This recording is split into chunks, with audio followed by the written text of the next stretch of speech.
बिस्मिल्लाहिर्रहमानिर्रहीम। खिलाफत उस्मानिया के बहादुर जनरल फ़खरुद्दीन पाशा का नाम शायद आप पहली दफ़ा सुन रहे होंगे, लेकिन यह खिलाफत उस्मानिया का वो बहादुर जनरल था जो अकेला तनहा अरब बागियों, बरतानिया और इसके इत्तेहादी फ़ौजियों से 72 दिन तक लड़ता रहा, और बाद में बरतानिया ने इनके बहादुरी और दिलेरी से मुतासर होकर इनको सहराई चीता यानी टाइगर ऑफ द डेज़र्ट का खिताब दिया था। तारीख़ इन्हें मदीना के मुहाफ़िज़ के नाम से भी याद करती है। वो खिलाफत उस्मानिया का एक बहादुर जनरल था, लेकिन जिस चीज़ ने इनकी शख्सियत उजागर की वो था इनका हज़ूर सल्लल्लाहु अलैहि वसल्लम से तल्लुक़ और इश्क। पहली जंग अज़ीम के दौरान बरतानिया तकरीबन हर जगह सल्तनत उस्मानिया के हाथों शिकस्त खाता जा रहा था। इसने एक चाल सोची। इसने शरीफ मक्का हुसैन बिन अली, जो कि जहाज़ का गवर्नर था, अपने साथ एक लालच पर मबला करके जंग के अख्ताम पर इसे मुसलमानों का खलीफा बनाया जाएगा। शरीफ मक्का ने खिलाफत उस्मानिया के ख़िलाफ़ बगावत कर दी और मक्का और जद्दा पर कब्ज़ा कर लिया। इसके बाद वो मदीना की तरफ बढ़ा। इसके साथ अंग्रेज़ और फ्रांसीसी फ़ौजें भी थीं और लॉन्स ऑफ अरेबिया नामी बदनाम ज़माना जासूसी भी था।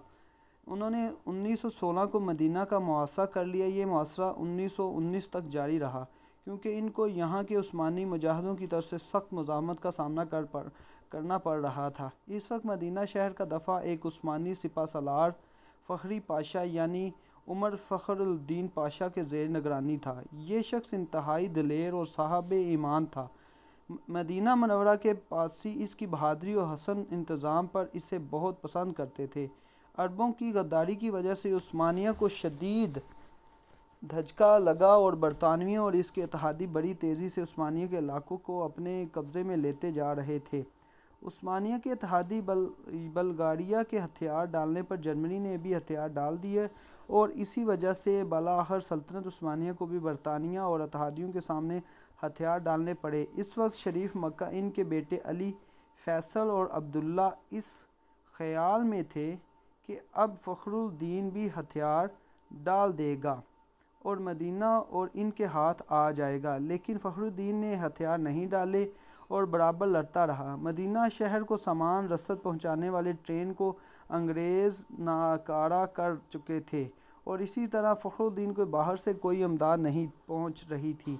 मासरा के दिन मदीना मनव्वरा 130 बार हमला किया और 30 अप्रैल 1918 को मदीना की मुक़द्दस सरज़मीन पर 300 बम बरसाए गए। खाने पीने की चीज़ें ख़त्म हो चुकी थी। फ़खरुद्दीन और इसके फ़ौज घास फूस खाते रहे, लेकिन हथियार नहीं डाल रहे थे। इसीलिए इनको ख्वाब में हज़ूर अकरम सल्लल्लाहु अलैहि वसल्लम का हुक्म दिया था कि हथियार नहीं डालना। एक तुर्क मुसन्निफ़ लिखता है कि एक मरतबा 1918 में जुमा के दिन फ़खरुद्दीन पाशा मस्जिद नबवी में नमाज के दौरान खुतबा देने मंबर की सीढ़ियों पर चढ़ने लगे तो आधे ही रास्ते में रुक गए और अपना चेहरा हज़ूर अकरम सल्लल्लाहु अलैहि वसल्लम के रोज़े मुबारक की तरफ करते हुए कहने लगे, है अल्लाह के रसूल सल्लल्लाहु अलैहि वसल्लम, मैंने आपको कभी नहीं छोड़ूंगा। इसके बाद इसने नमाजियों और मुजाहिदीन से वल्वा अंगेज़ ख़िताब किया और मुसलमानों, तुम से हज़ूर अकरम सल्लल्लाहु अलैहि वसल्लम का नाम लेकर जहाद की अपील करता हूँ।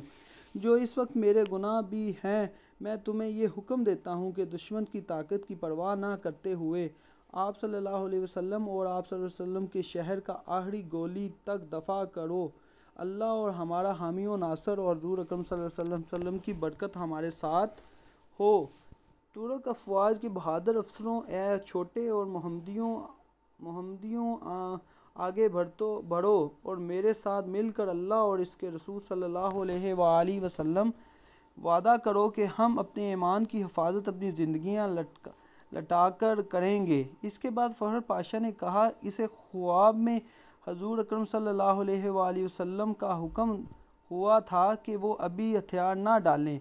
अगस्त 1918 में जब इसे शरीफ मक्का की तरफ से पैगाम आया कि हथियार डाल दो, तो इसने अल्फाज में जवाब दिया, फ़खरी पाशा की तरफ से, जो उस्मानी अफवाज का सिपह सलार और सबसे मुक़द्दस शहर मदीना का मुहाफ़िज़ हज़ूर अकरम सल्लल्लाहु अलैहि वसल्लम का अदना ग़ुलाम, इसके नाम के साथ जो हर जगह मौजूद है, क्या मैं इसके सामने हथियार डालूँ जिसने इस्लाम की ताकत को तोड़ा, मुसलमानों के दरमियान खून रेज़ी की और अमीर अल-मोमिनीन की खिलाफत पर ख़तरे का सवालिया निशान डाला और ख़ुद को अंग्रेज़ के मातहत किया। जुमेरात के दिन मैंने ख्वाब में देखा कि मैं थका हुआ पैदल चल रहा था, इस ख्याल के किस तरह मदीना का दफ़ा किया जाए। अचानक मैंने एक जगह पर ख़ुद को नामालूम अफराद के दरमियान पाया जो काम कर रहे थे। फिर इनमें से एक बुज़ुर्ग शख्स को देखा और वो हजूर अकरम सल्लल्लाहु अलैहि वसल्लम थे। इन पर अल्लाह की रहमत हो।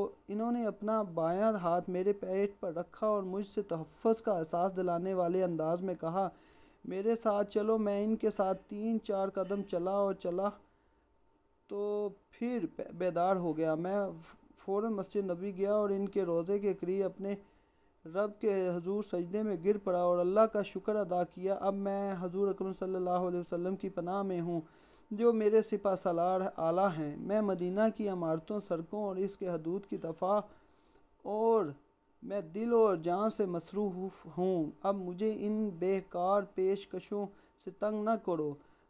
30 अक्टूबर 1918 को सल्तनत उस्मानिया ने हथियार डाल दिए और वो वज़ीर जंग ने फ़ख्रे पाशा को पैगाम भेजा कि हमने मुआहदा करके हथियार डाल दिए हैं, अब तुम भी हथियार डाल दो। लेकिन फ़ख्रे पाशा ने ना मानते हुए अपनी तलवार हवाला करने से इनकार किया। इस पर उस्मानिया ने इन्हें ओहदे से बरतरफ कर दिया, लेकिन इसके बावजूद भी वो डटे रहे और इसी तरह लड़ते रहे। इस तरह जंग ख़त्म होने के बाद ये सहराई चीता आशिक रसूल सल्लल्लाहु अलैहि वसल्लम 72 दिन तक अकेले अरब बागियों और बरतानियों और इसके अतहादियों से लड़ते रहे और अपने छोटे से दस्ते